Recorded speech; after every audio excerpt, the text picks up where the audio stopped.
What would happen if you could set foot on a planet where the winds blow close to the speed of sound, the rain might be made of diamonds, and an icy moon could be hiding an entire ocean beneath its surface? That planet is Neptune, a world once discovered by mathematics lying 4.5 billion kilometers from the Sun, with a single year that lasts 165 Earth years, and which so far only Voyager 2 has ever flown past just once. As you drift around this deep blue world, you encounter dark storms that appear and vanish, mysteriously, supersonic winds powered by a warm hidden interior, hypotheses of diamond rain falling into a sea of liquid carbon, a strangely tilted magnetic field, painting faint auroras, and an upper atmosphere that is cooling in ways scientists still don't fully understand. Farther out you find dim rings with incomplete bright arcs, and a moon system where Triton may be a captured dwarf planet, with a young surface ice volcanoes and the possible presence of a concealed ocean beneath its frozen crust. And as Neptune's vast sphere of gravitational influence the fractured remnants like Proteus and Hippocamp, and the still hypothetical future missions slowly fade into the distance, the planet reveals itself as a true cosmic mystery. Now we're about to begin the journey into that world, a journey filled with discoveries so unexpected that even the scientists studying Neptune have been left astonished.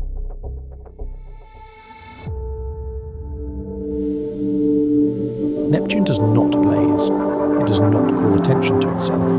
From Earth, its light is so faint, so distant, that even on the darkest night it simply melts into the background sea of stars. You could stare at the sky for hours and never know it is there, and yet it is. A real world 30 times farther from the Sun than we are completing a single slow orbit in the time it takes several human lifetimes to pass. While you breathe in and out, this distant ice giant continues its patient journey unseen, unbothered by whether anyone is watching. Tonight, as you lie still, you do not have to find Neptune with your eyes. You only have to imagine that somewhere in the darkness above your ceiling, there is a small blue lantern drifting in the far reaches of the solar system. Hidden from sight but not from thought, quiet, steady, and very, very far away. For most astronomers of the 19th century, the solar system felt complete. Mercury, Venus, Earth, Mars, Jupiter, Saturn, and now Uranus, 7 worlds, moving in orderly paths, all obeying the same clean laws that Isaac Newton had written down. Uranus, the pale green outsider discovered only a few decades earlier, was supposed to fit smoothly into that clockwork. Its orbit drawn on paper looked perfect. But when careful observers tracked Uranus night after night and compared its position to Newton's predictions, something was wrong. The planet arrived a little early here, a little late there, nudged off course by a force no one could see. The numbers refused to sit still. If Newton's law was right and it worked everywhere else, then something else had to be tugging on Uranus from the darkness. In offices lit by oil lamps, men like Urbain Le Verrier in France, and John Couch Adams in England leaned over tables full of columns and angles. They treated Uranus as a victim of an unseen companion, a hidden mass beyond it pulling with a steady invisible hand. Line by line they tried to solve for the ghost. How heavy must it be? How far away? In which direction should telescopes be pointed? It was a strange kind of astronomy, done not with glass and starlight, but with ink and patience. Long before anyone saw Neptune, the idea of it already existed as a disturbance in Uranus's orbit, a quiet hint that the solar system was not yet finished. Somewhere beyond a new world was waiting to be found. On a cool September night in 1846, the great dome of the Berlin Observatory turned slowly against the sky. Inside, Johann Galler bent over a freshly received letter from Urbain Le Verrier, a page covered in angles and coordinates. Point your telescope here, the mathematics seemed to say. Something should be waiting. Galler adjusted the long dark tube of the telescope until it matched the numbers on the page. Outside, the stars wheeled overhead as they always had. Through the eyepiece, points of light came into focus, pinpricks on a velvet backdrop. He compared what he saw to a chart of known stars moving carefully from mark to mark.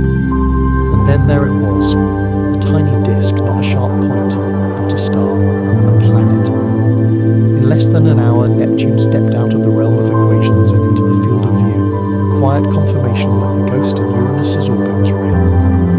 From our home near the Sun, 4.5 billion kilometers is just a number, but if you let your mind walk that distance step by step, the scale begins to change. Earth orbits at one astronomical unit 1 mean Sun-Earth distance. Neptune drifts 30 of those units away 30 times farther out on the same great spiral of light. Out there, the Sun has to share itself with a much larger circle. Its rays spread thinner and thinner as they travel, following the quiet rule of the inverse square, double the distance quarter, the light. By the time sunlight reaches Neptune, it is only about 1,000th as strong as it is here. Daytime on that world is not blazing blue. It is a soft, dim glow, like standing under a pale winter sun that never climbs high and never quite warms your skin. If you could stand on an imaginary platform floating beside Neptune, look up and shield your eyes, the sun would appear as a small, bright coin in a vast, dark sky barely wider than a star seen through a telescope. Around you, the planet turns slowly, its clouds moving in patient curls. The darkness is not threatening. It is simply dim. A kind of cosmic twilight where the solar system's lantern still shines, but very, very far away. Neptune does not escape the gentle geometry that shapes our own world. Its axis is tilted by about 28 degrees close to Earth's, so it too leans in and out of sunlight as it circles the sun. The difference is time. Where our planet takes 1 year to complete a cycle of seasons, Neptune takes 165. Each of its seasons lasts around 40 Earth years, long enough for an entire human lifetime to fit inside a single, slow, cosmic spring. Right now, in this distant era of the solar system, Neptune's southern hemisphere is tipped slightly toward the sun. For decades, telescopes have watched that half of the planet appear just a little brighter, its blue colour a little more vivid. The best models suggest that the extra sunlight warms the upper atmosphere there by perhaps 10 degrees Celsius. Not much if you think in earthly terms, yet on Neptune that subtle rise seems enough to release frozen methane into higher layers of the atmosphere, where it can scatter light more efficiently and make the planet's southern face glow. Astronomers treat this as a working explanation, a careful hypothesis that fits the data we have. Still, there is a quiet question tucked inside it. Can such a small shift in temperature truly account for all the changes we see? Or is Neptune responding to cycles and currents deep within itself that we have not yet mapped? The planet keeps turning season after slow season, while we watch from afar and wonder. In August 1977, from a launch pad on a much warmer world, a small robot began a long outward journey. We call it Voyager 2. Its path was chosen with great care, taking advantage of a rare alignment of the outer planets, a gravitational staircase that appears only about once every 175 years. By falling past Jupiter, then Saturn, then Uranus, Voyager 2 stole a little momentum from each giant and climbed farther from the Sun than any spacecraft before it. 12 years after it left Earth in 1989, the probe passed behind the pale blue disk of Neptune's North Pole, skimming just a few thousand kilometers above its cloud tops. In a single fast flyby, it captured the clearest views we've ever had of this distant ice giant. Its storms, its rings, its moons, including the strange world of Triton. And then, just as quickly, Voyager 2 was gone, continuing on into the dark, leaving Neptune once more to its own slow orbit, unvisited and unseen, except through distant telescopes. On Earth, the air usually moves gently. A breeze through trees, a winter storm across the ocean. Even our strongest hurricanes struggle to push winds much beyond 300 kilometers an hour. It feels violent to us because we are small and fragile, standing close to the ground. But in the high, dark atmosphere of Neptune, the air plays by a different scale. There the winds can race at more than 2,000 kilometers an hour, fast enough to encircle the planet in a matter of hours, fast enough to brush against the edge of the speed of sound in that thin, cold gas. Seen from afar, those winds do not look frantic. They slide in wide bands around the planet, pale streaks and dark patches drifting through the blue. Clouds of methane ice are carried along like fine powder, tracing out invisible currents as they curl and twist. To our instruments, the numbers are extreme. To Neptune itself, this is simply weather its own way of moving heat and momentum around a world that receives almost no light. We know the figures, the flow speeds, the pressure differences. We know that much of this air is actually hydrogen light, and quick to respond with methane giving the planet its colour. What we do not fully know is why Neptune chooses such an energetic pattern, why its winds run so much faster than those of its sibling Uranus. Somewhere between the faint sunlight above and the warm interior below, something is urging the atmosphere on turning the whole planet into a slow, roaring machine of invisible air. When Voyager 2 swept past Neptune in 1989, its cameras caught sight of something startling carved into the blue. a vast dark oval near the planet's southern mid-latitudes. We now call it the Great Dark Spot, a storm roughly the size of Earth itself, bordered by bright white clouds and driven by winds close to 2,400 kilometers an hour. In false color images, it looks like an eye watching from the side of the planet as Neptune rolls through space. For a brief moment in our history, that eye was open. On Jupiter, a similar feature, the Great Red Spot, has raged for centuries, maybe longer than the telescope has existed.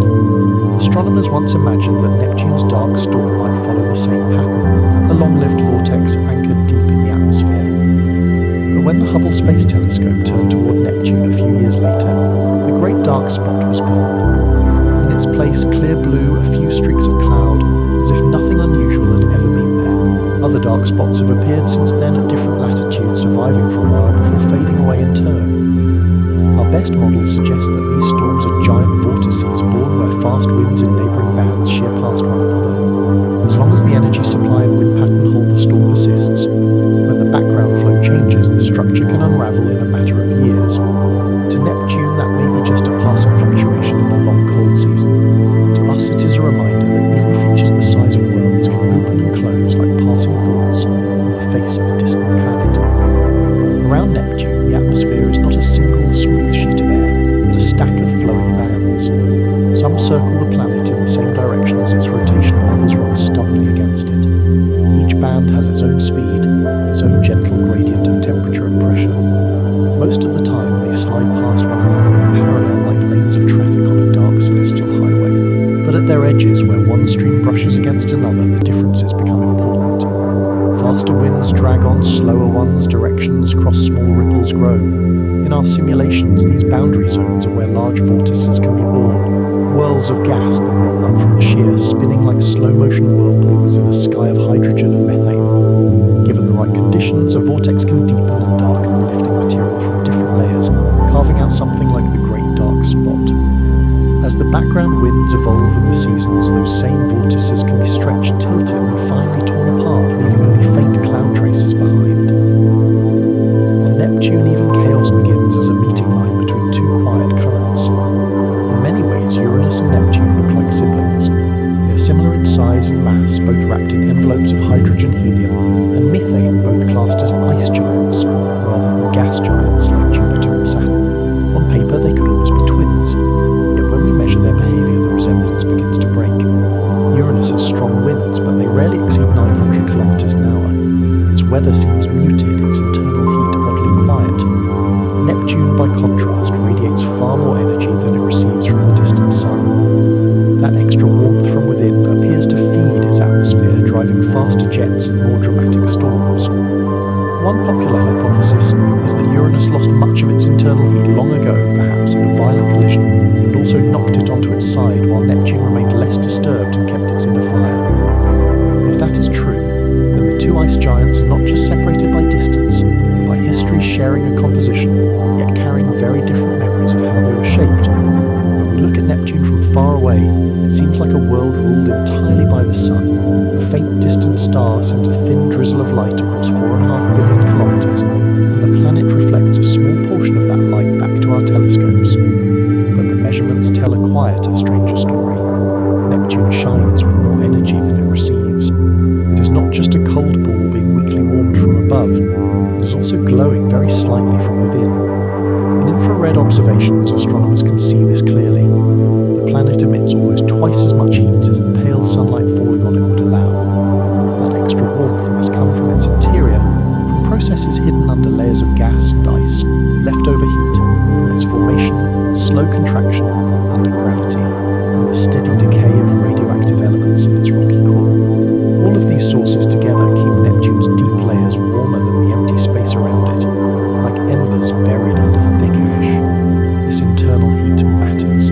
Rising plumes of warmer material, sinking currents of cooler fluid, and the rotation of the whole planet combine to stir the mantle and atmosphere, feeding jet streams and storms. By contrast, Uranus releases almost no excess heat at all, as if its inner embers have gone almost entirely dark. One likely explanation is that something in the past bled Uranus of its warmth, while Neptune retained more of its original fire. If so, every fast-moving cloud on Neptune's blue face is a soft, visible reminder of heat that has been trying to escape since the solar system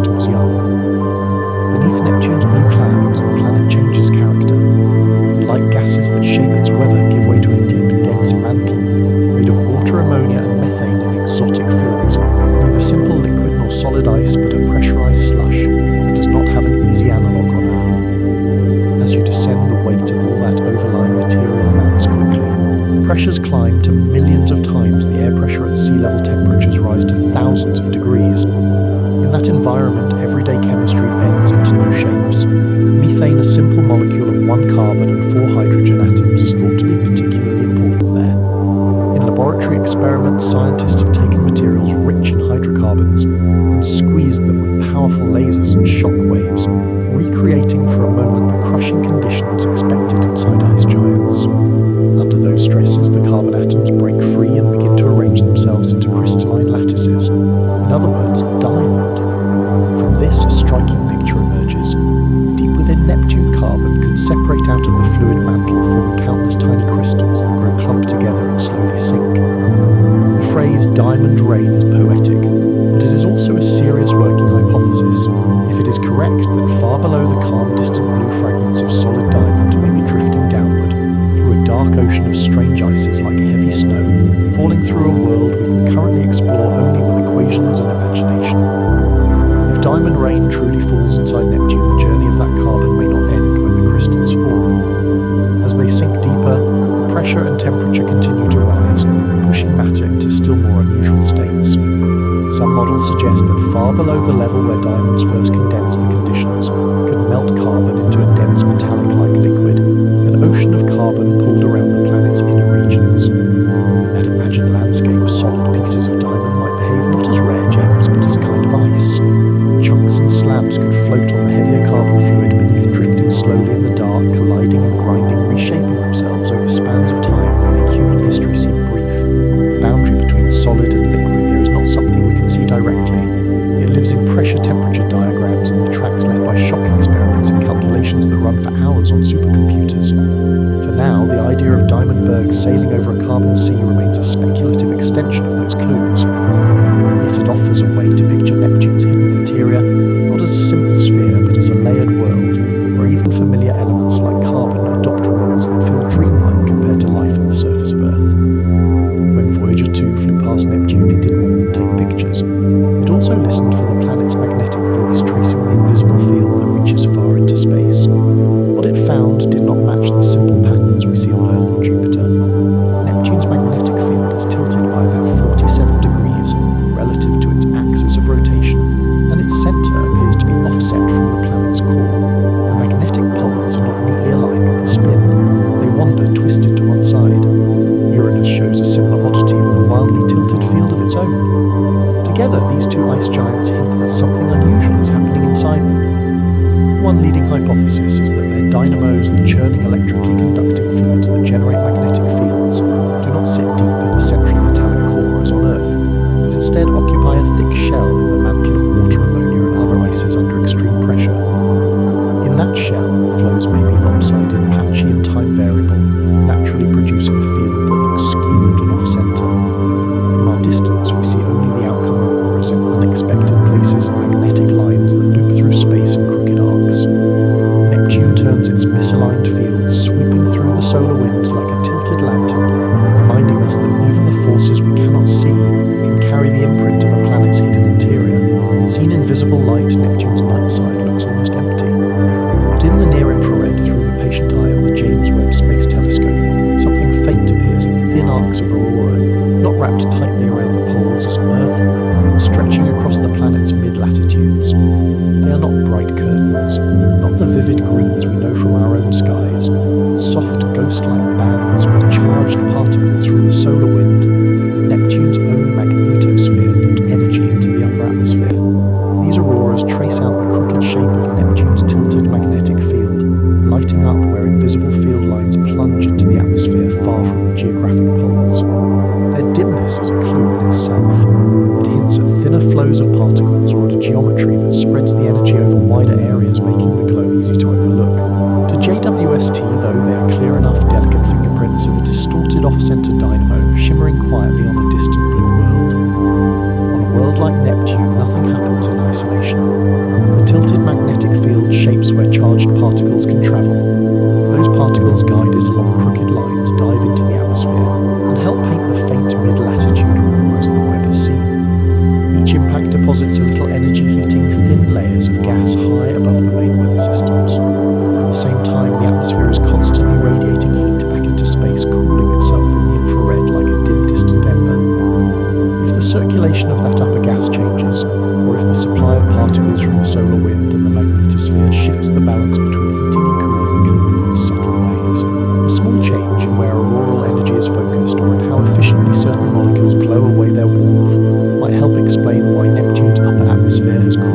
much since Voyager's time, we cannot yet stitch all the pieces into a single firm model. What we have instead is a growing sense that magnetic fields, auroras and temperature are all threads in the same slowly woven pattern. Far above Neptune's cloud tops, the auroras fade in and out like slow breaths of light. For a moment you can imagine yourself drifting there just beyond the edge of the atmosphere, watching the thin arcs glow and soften against the dark. Charged particles spiral along twisted magnetic paths, release their energy, and then move on. The gas they disturbed cools again, returning to the long, quiet exchange of heat with space. Nothing snaps or flares suddenly here. Everything changes in wide, slow curves. If you let that scene settle in your mind, you might notice your own breathing beginning to match its pace. In, a gentle rise of brightness along Neptune's limb. Out, a long exhale as the glow thins and the sky returns to deep blue black. Below the planet turn storms and winds carrying on unseen. Above, the solar wind flows around the skewed magnetosphere like a river around a tilted stone. And you, for this moment, are simply an observer, weightless and unhurried, watching the last traces of aurora dissolve into the stillness between worlds. When the lights are gone, only the vast, soft dark remains ready to cradle whatever thoughts you have left. Up close, Neptune is not just a lone blue sphere. Faintly, almost reluctantly, it wears a set of rings. They are nothing like the bright, icy bands of Saturn. Neptune's rings are thin, ragged, and very dark, made of dusty particles and small fragments that reflect little light. When we first tried to see them from Earth, they barely showed themselves at all, just hints, brief dimmings of starlight as if the planet was surrounded by incomplete shadows. Only when Voyager 2 flew past did the pattern resolve into real fragile rings. In images they look like charcoal lines sketched on deep blue paper. Their darkness tells us that the material on those orbits has been processed and weathered, coated in radiation-baked compounds that swallow sunlight instead of scattering it. They may be the remnants of old moons ground down by impacts or debris trapped and spread out by gravitational nudges over millions of years. Whatever their exact origin, these rings do not shout their presence. They whisper it. Around the distant planet, arcs and strands of dust quietly mark the paths where countless grains circle, in unending, nearly silent loops tracing the outline of Neptune's gravity in the dark. Farther out from Neptune lies Adam's ring, the planet's outermost main ring, and one of its strangest. Instead of glowing as a smooth, even band, Adam's is broken into several bright arcs, short segments, where the material is lumped together, separated by stretches that are much fainter. For decades, astronomers expected these clumps to smear out along the orbit, spreading into a uniform ring under the steady tug of gravity. Instead, the arcs have remained shifting a little, still recognizable like knots in an otherwise thin thread. The leading idea is that small moons, perhaps only a few tens of kilometers across, act as shepherds. Their gravity can trap particles in particular regions, reinforcing the arcs and preventing them from dissolving into a featureless circle. In this picture, each bright segment is a crowded lane held in place by a careful balance of forces between Neptune, the ring particles, and the hidden shepherds that share their path. From our distant vantage point, we cannot see all the details, only the resulting complete rings that refuse to become whole luminous commas written in dust around a planet that seems to prefer patterns which are stable but not entirely simple. When we draw orbits in textbooks, they are perfect circles or ellipses, smooth lines, unbroken curves. From a distance, it is tempting to imagine Neptune's rings the same way blue paths repeating forever. But Adam's ring and its arcs tell a softer truth. Around this world, the circle is incomplete. Bright sections gather like small crowds at certain longitudes, leaving long gaps where almost nothing reflects the sun. The ring exists, yet it is in a sense unfinished. There is physics behind this. Of course, shepherd moon's resonance is the slow trading of energy and momentum that keeps the clumps from spreading out. The equations describe how an imperfect ring can still be stable, how imbalance can last for a very long time, but you can also look at it as a quiet reminder that nature rarely follows the clean diagrams we sketch for it. If you let your thoughts drift with those arcs, you might imagine each bright segment as a moment of focus in an otherwise empty orbit.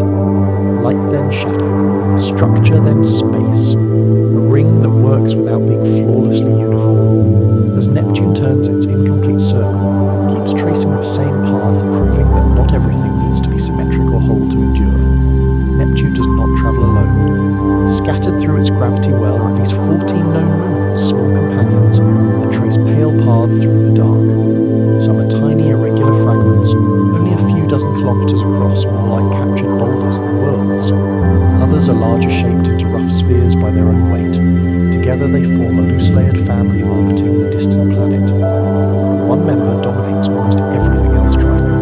By mass, it outweighs all the other Neptunian moons combined, holding about 99.5% of the material in the system. It is bigger than Pluto, larger than many objects we once called planets in their own right.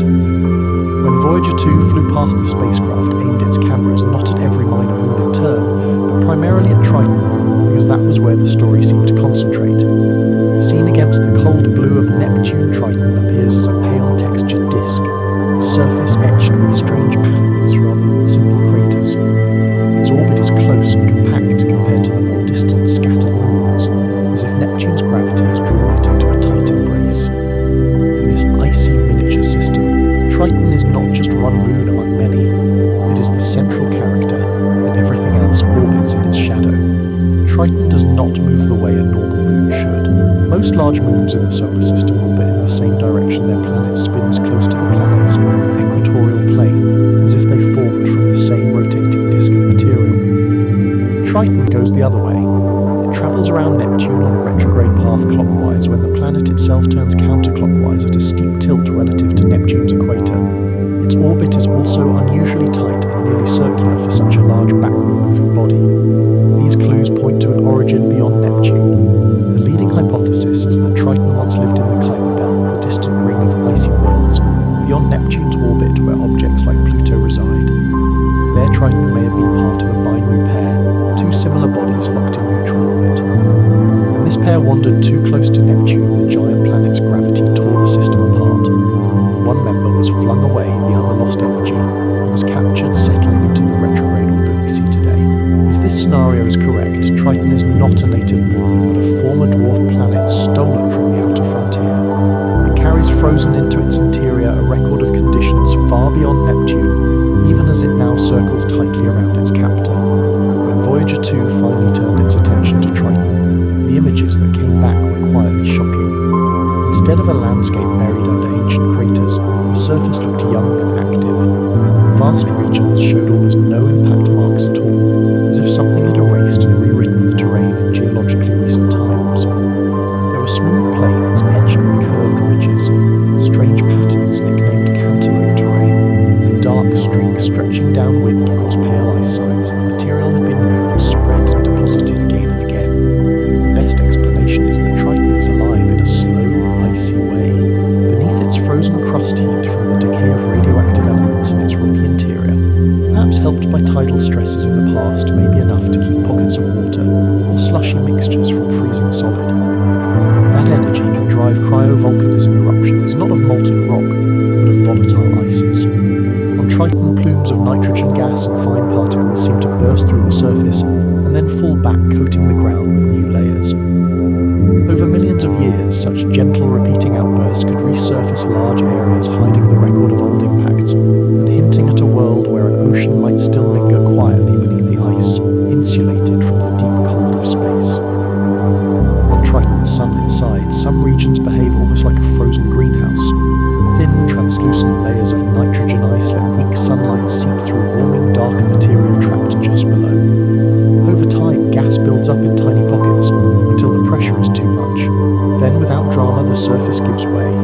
Plumes of nitrogen and dust rise several kilometers into the thin air, drift with the breeze and snow back down as a soft, dark veil on the ice. In those eruptions, water salts and simple organic molecules may be carried upward from deeper layers and mixed, however briefly, in the cold light.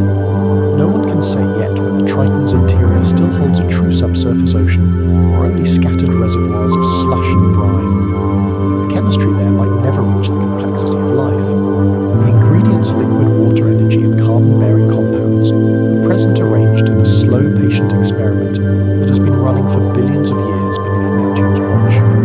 Neptune's influence reaches far beyond the edge of its visible atmosphere. Around every planet there is a region where its gravity wins the quiet tug-of-war with the sun, a three-dimensional bubble within which moons and small bodies can be held in long-term orbits.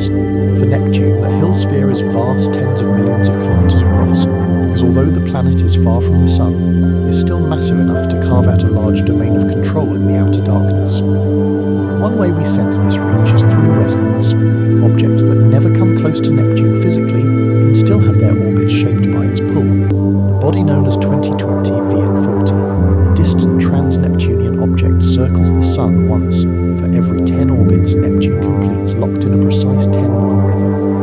It is a faint, icy reminder that Neptune is not just a solitary globe, but a conductor, keeping time at the fringes of the solar system, setting a beat that other worlds quietly follow. Proteus, one of Neptune's larger inner moons, looks as if it was almost but not quite pulled into a sphere. Its shape is blocky and irregular, the edges softened by time but still far from round. That suggests a history of impacts and reworking a body that has been nudged and chipped at over eons, without ever being fully melted and reshaped.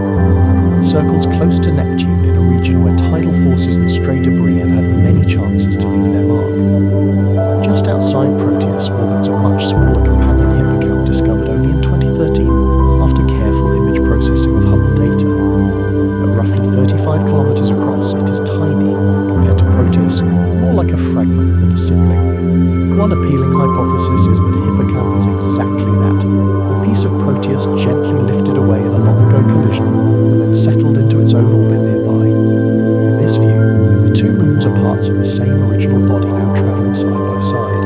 Their pairing is a quiet reminder that even in the far outer solar system, change continues not in sudden jumps we can watch unfold, but in slow events spaced across millions of years, leaving behind small companions and subtle scars. For now, Neptune has only had one brief visitor. Voyager 2 rushed past in 1989, gathered what it could in a single flyby, and slipped onward toward interstellar space. Since then, no new spacecraft has gone back. The planet's storms, rings, and Triton's strange surface have all been watched from afar through the blur of atmosphere and the limits of distant telescopes. It is as if we walked once around the edge of a vast, dimly lit room, took a few photographs and then left, knowing most of the details were still hidden in the dark. Space agencies have not forgotten Neptune. For years, scientists have drawn up mission concepts, orbiters with atmospheric probes, long-lived spacecraft that could circle the planet and study Triton up close. Studies show such journeys are technically possible but demanding. The distances are great, the travel times measured in decades, and the cost competes with other destinations. Recent plans in the United States have leaned towards sending a flagship mission first to Uranus, leaving Neptune waiting a little longer. In China, teams of researchers have outlined ideas for a nuclear-powered mission that could one day orbit Neptune and dispatch small satellites to skim its atmosphere and explore Triton. These designs are still proposals on paper, sketches of what might fly in the 2030s or beyond if funding, technology and politics align. Nothing is settled yet. No rocket has been chosen, no launch date fixed. So Neptune remains, for now, largely a world of unanswered questions. Somewhere in a future decade, a spacecraft may leave the inner solar system, fall past Jupiter, and begin the long, slow climb outward, aiming for that distant blue point. By the time it arrives, today's telescopes will be old and many of us will have moved on. But Neptune will still be there, turning steadily in the dark, patient in a way only a planet can be waiting for us to look again. Among the 8 major planets, Neptune may be the hardest to truly reach. It sits at the edge of the classical solar system, 30 times farther from the Sun than Earth, taking 165 years to complete a single orbit. In all of human history, only one machine has ever flown close to it, glancing past the North Pole and then disappearing into the dark. No landers have touched its atmosphere. No orbiters have settled into its gravity well to circle over and over, watching how its storms grow and fade. From our perspective, Neptune is both mapped and unknown. We have measured its mass, traced its path around the Sun, catalogued its moons and rings, and even sketched rough models of its interior, yet most of its details remain hidden in low-resolution cloud patterns that blur together temperatures inferred from a handful of measurements, magnetic fields reconstructed from a single flyby. It is like hearing a melody played once on a distant instrument and trying to imagine the full symphony. The broad notes are there, but the fine structure is still missing. This distance, this difficulty gives Neptune a particular quiet. Mars is busy with rovers and orbiters. Jupiter and Saturn host their own small fleets. Even Mercury and Pluto have had dedicated missions in recent years. Neptune, by contrast,